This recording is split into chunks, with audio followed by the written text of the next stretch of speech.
नमस्कार। पॉलिटी की last class में हम पार्लियामेंट्री कमेटीज़ के बारे में पढ़ रहे थे और इसमें जो है हमने जो ये संसदीय समितियां हैं इनके बारे में समझा, इनका महत्व क्या होता है, इनकी आवश्यकता क्यों है और ये क्यों संसद का अनिवार्य भाग बन गई हैं, उसके बारे में जो है हमने इसमें समझा।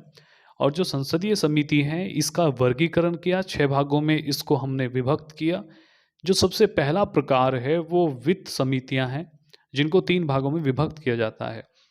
संसद की सभी समितियों में जो वित्त समिति के पहले 2 प्रकार है, एक प्राक्कलन समिति एस्टीमेट कमेटी और एक लोक लेखा पब्लिक अकाउंट कमेटी। ये सबसे महत्व की होती है।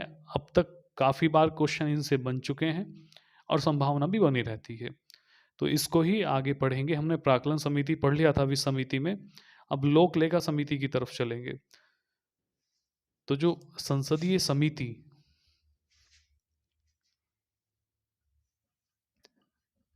संसदीय समितियां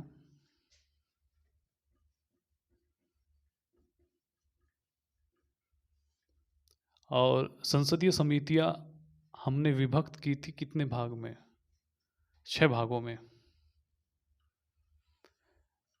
सबसे पहला जो है वित्त समिति, दूसरा विभागीय, तीसरा जांच, चौथा जांच व नियंत्रण समिति, दैनिक कार्यों से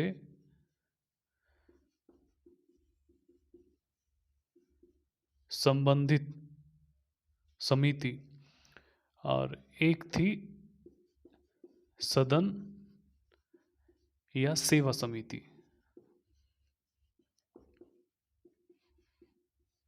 इसमें सबसे महत्व का जो है ये जो वित्त समिति है ये होती हैं और इसमें जो है हमने इसमें पढ़ा था कि सबसे पहली जो है प्राक्कलन, इसका प्रकार है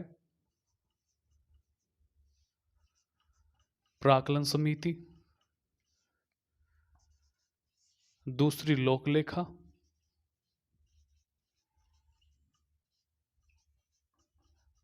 लोक लेखा समिति और तीसरी होती है सार्वजनिक उद्यम या उपक्रम अंडरटेकिंग उपक्रम समिति। तो इसमें जो है जो प्राक्कलन समिति है इसके बारे में हमने कल पढ़ा था और इसको जो है 2-3 और नाम भी दिए जाते हैं, जैसे तीसरा सदन। हम कल कह रहे थे कि लघु सदन ना कहकर इसको जो है ये सबसे बड़ी स्थायी समिति है।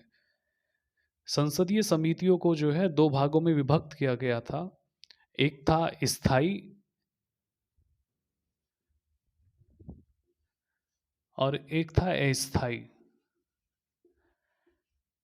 और ये जो स्थायी समिति है, स्थायी समितियां 6 भागों में विभक्त की थी हमने। तो इसमें जो वित्त के अंदर प्राक्कलन समिति आई है ये सबसे बड़ी होने के कारण इसको तीसरा सदन कहा जाता है। तीसरा सदन। और इसको जो है स्थायी मितव्ययता समिति भी कहा जाता है। अब उसके बाद जो है हमारा नंबर है दूसरा लोक लेखा समिति को पढ़ने का। ये जो लोक लेखा समिति है इसका भी गठन 1921 में हुआ। लोक लेखा समिति का गठन 1921 ईस्वी में हुआ और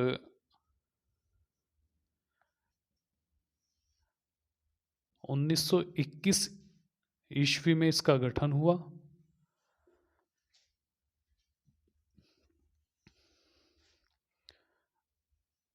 आरंभ में इसमें लोकसभा के सदस्य शामिल थे। 1955 में या 1955 से इसमें लोकसभा के साथ साथ राज्यसभा के सदस्य भी शामिल कर लिए गए। ठीक है, अब ये जो सदस्य हैं इनकी संख्या 22 है। अब 22 सदस्यों में जो 15 सदस्य है वो लोकसभा से है और जो 7 सदस्य हैं वो राज्यसभा से लिए जाते हैं। ठीक है, उसके बाद जो है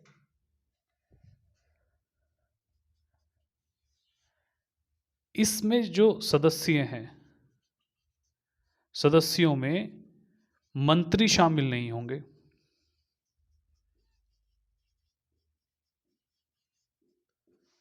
मंत्री कौन है? जो मंत्री परिषद का सदस्य है, मतलब मंत्री परिषद का कैंडिडेट जो है मंत्री कहलाता है, वो इस समिति में शामिल नहीं होगा। उसके बाद इसमें जो कार्यकाल है इसका 1 वर्ष का कार्यकाल होता है। ठीक है, उसके बाद ये जो समिति है इसमें जो सदस्यों का निर्वाचन होता है, सदस्यों की नियुक्ति, उसके लिए इसमें निर्वाचन होता है और निर्वाचन की पद्धति चलती है इसमें आनुपातिक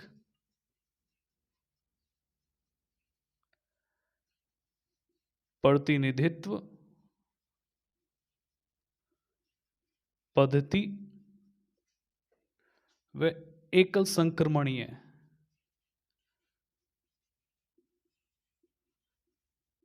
संक्रमणीय मत द्वारा जो है इसके सदस्य चुने जाते हैं। उसके बाद और क्या फैक्ट रह गया? उसके बाद जो है इसके अध्यक्ष की बात करें, वहां से फैक्ट बन सकता है। देखो, इसके जो अध्यक्ष की नियुक्ति है, इसके अध्यक्ष की नियुक्ति, किसके अध्यक्ष की नियुक्ति? लोक लेखा समिति, पब्लिक अकाउंट कमेटी,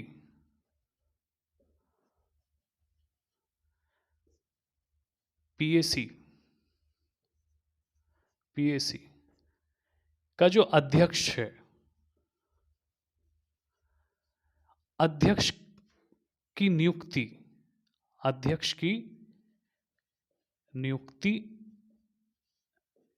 लोकसभा अध्यक्ष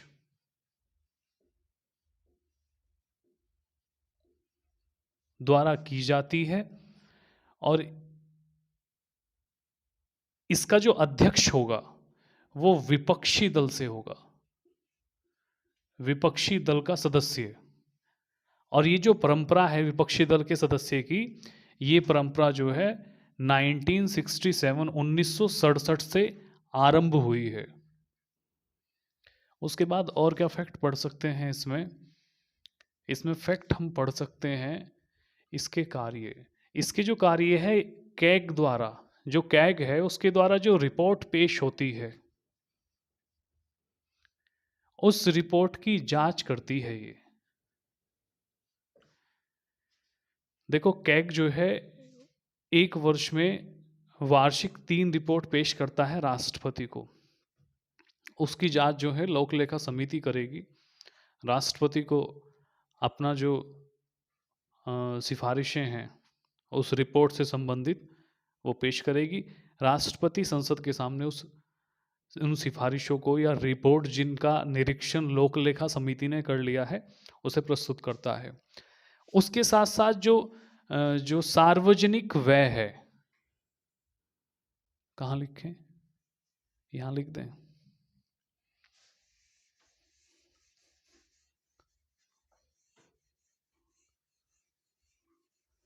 जो सार्वजनिक व्यय है,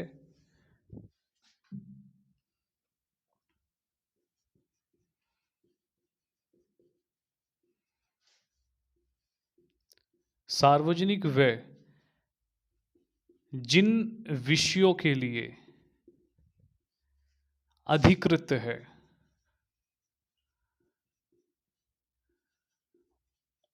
उन्हीं विषयों पर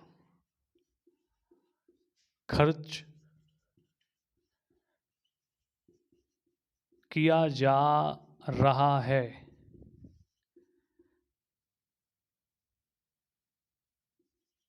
इसका निरीक्षण करती है। निरीक्षण गलत हो गया, ये सही है, जांच करती है। निरीक्षण, जांच करती है।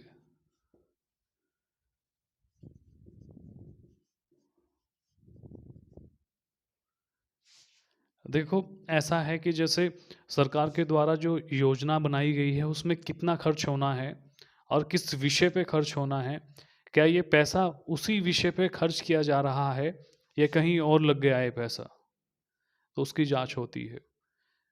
उसके साथ साथ जो है ये प्राक्कलन समिति के साथ मिलकर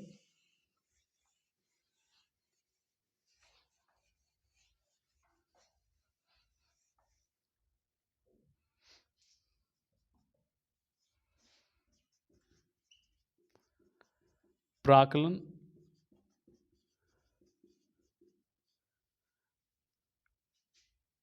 प्राक्कलन समिति के साथ मिलकर सार्वजनिक वित्त पर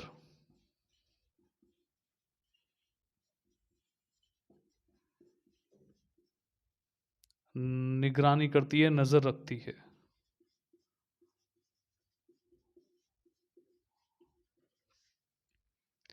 तो ये जो है प्राक्कलन समिति के साथ भी काम करती है। तो लोक लेखा समिति के बारे में हमने पढ़ लिया, एक बार फिर से इसको समझते हैं।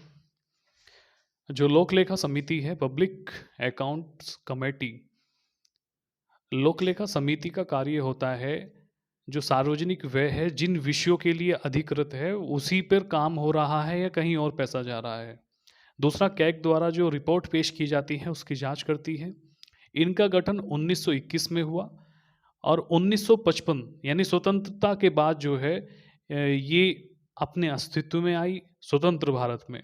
आरंभ में इसमें लोकसभा के ही सदस्य होते थे, 1955 में आके इसमें राज्यसभा के सदस्य भी शामिल कर लिए गए और कुल सदस्य इसमें हो गए 22। लोकसभा के इसमें 15 सदस्य और राज्यसभा से 7 सदस्य इसमें शामिल थे। इसमें कोई भी सदस्य मंत्री नहीं होगा।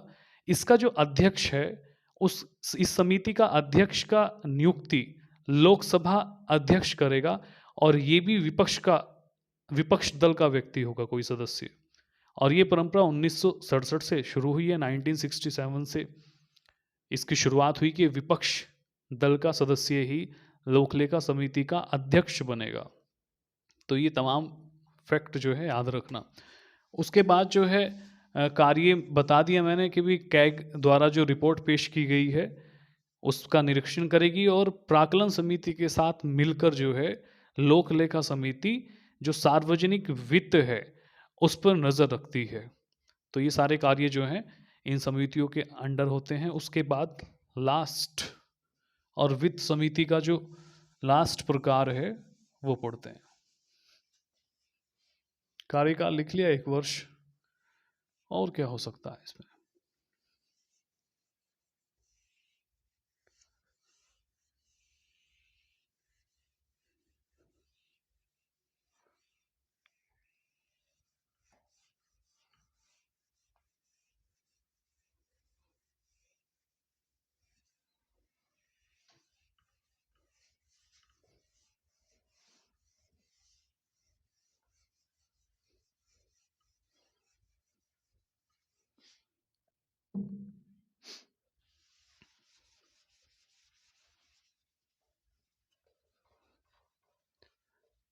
हेडिंग लगाएंगे सार्वजनिक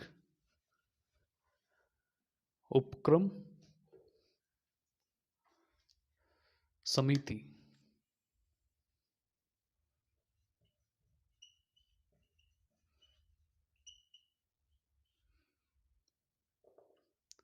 सार्वजनिक उपक्रम या उद्यम समिति।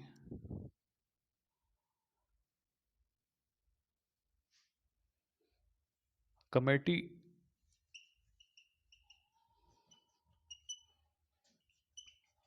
On public undertaking.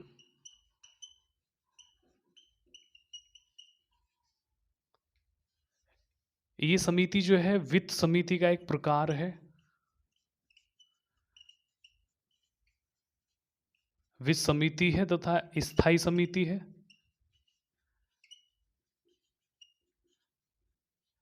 वैसे तो वित्त समिति स्थायी समिति है, वित्त समिति है, स्थायी समिति है। इसका जो गठन है वो 1964 में हुआ कृष्ण मेनन समिति की सिफारिशों पर।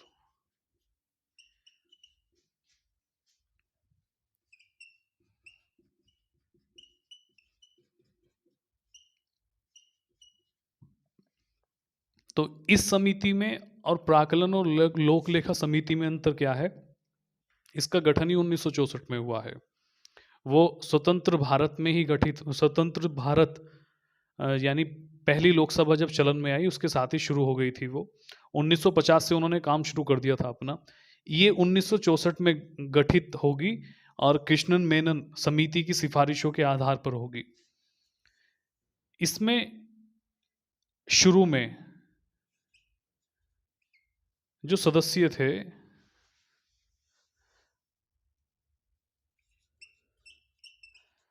सदस्य 15 सदस्य इसमें होते थे, जिसमें से 10 सदस्य जो है लोकसभा और 5 सदस्य राज्यसभा। अब ये जो 15 सदस्य है इनकी संख्या 1974 में आकर बढ़ा दी गई और संख्या इनकी 22 कर दी गई। और जैसे जो है लोक लेखा समिति में प्रावधान है, कैसे 22 में जो है कि 15 सदस्य लोकसभा से और 7 सदस्य राज्यसभा से इसमें लिए जाने लगे। ठीक है। उसके बाद क्या, इसका जो कार्यकाल है 1 वर्ष है।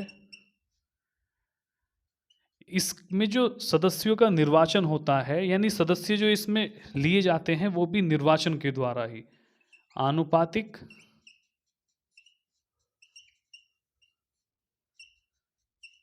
प्रतिनिधित्व पद्धति व एकल संक्रमणीय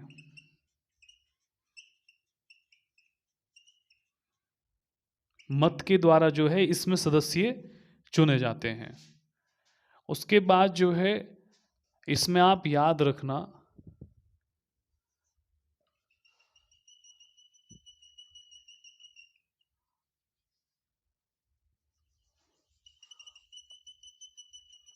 इसमें याद रखना कि इसका जो अध्यक्ष है, अध्यक्ष जो है लोकसभा अध्यक्ष के द्वारा ही चुना जाएगा। और ये अध्यक्ष कौन होगा, यानी इस समिति का अध्यक्ष कौन होगा? इस समिति का अध्यक्ष जो है लोकसभा का सदस्य ही होगा। ये चीज याद रखना। और इसमें कोई ऐसा रूल नहीं है कि इसमें विपक्ष दल का होगा, कोई भी हो सकता है, सत्ताधारी भी हो सकता है। लेकिन राज्यसभा से सदस्य इसमें अध्यक्ष नहीं बनेगा। राज्यसभा के सदस्य इसमें शामिल तो होंगे लेकिन अध्यक्ष नहीं बनेंगे। उसके बाद जो है इसका जो कार्य है, इसका कार्य क्या है? इसका कार्य है जो सार्वजनिक उपक्रम है, उनका लेखा रखना, व्यय देखना, और जो व्यापारिक सिद्धांत हैं उन पर नजर बनाए रखना, इसका काम होता है। और इसमें क्या बचा है? बस ये भी खत्म हो जाता है। तो जो सार्वजनिक उपक्रम समिति है, ये वित्त समिति का अंतिम प्रकार था, लास्ट प्रकार था, और इसकी इसकी जो शुरुआत है, मतलब इसका गठन 1964 में हुआ है कृष्ण मेनन समिति की सिफारिशों पर। और इसका काम होता है जो सार्वजनिक उपक्रम है उनके अकाउंट को मेंटेन करना, उनका एक्सपेंसिव मतलब जो उनका जो खर्च है, खर्च देखना, दूसरा जो व्यापारिक सिद्धांत है उनको देखना, इस तरह के तमाम काम ये करती है। इसमें आरंभ में 15 सदस्य होते थे, 10 सदस्य लोकसभा से थे, 5 राज्यसभा से। 1974 में इन सदस्यों की संख्या को बढ़ा दिया गया और 22 कर दिया गया, और अब जो है इसमें 15 सदस्य लोकसभा से और 7 सदस्य राज्यसभा से होते हैं। 1 वर्ष का कार्यकाल होता है। आनुपातिक प्रतिनिधित्व के आधार पर एकल संक्रमणीय मत द्वारा जो है इनका निर्वाचन होता है सदस्यों का। मंत्री इसमें भी शामिल नहीं होंगे, ये फैक्ट लिख लेना, याद हो गया होगा, 3 में हमने ऐसे ही पढ़ा है, कोई मंत्री इस कमेटी में शामिल नहीं होगा। और अध्यक्ष का निर्वाचन जो है, अध्यक्ष की जो नियुक्ति है, निर्वाचन नहीं, वो स्पीकर करेंगे, मतलब लोकसभा अध्यक्ष करेंगे। राज्यसभा का कोई भी सदस्य, भले ही समिति का सदस्य हो, वो अध्यक्ष नहीं बनेगा इस समिति का। तो इसमें आज इतना ही पढ़ेंगे। हमारा जो है, जो स्थायी समिति में जो वित्त समितियां हैं उसका पहला प्रकार वो हमने पढ़ लिया कल में और आज में। ठीक है, नमस्कार।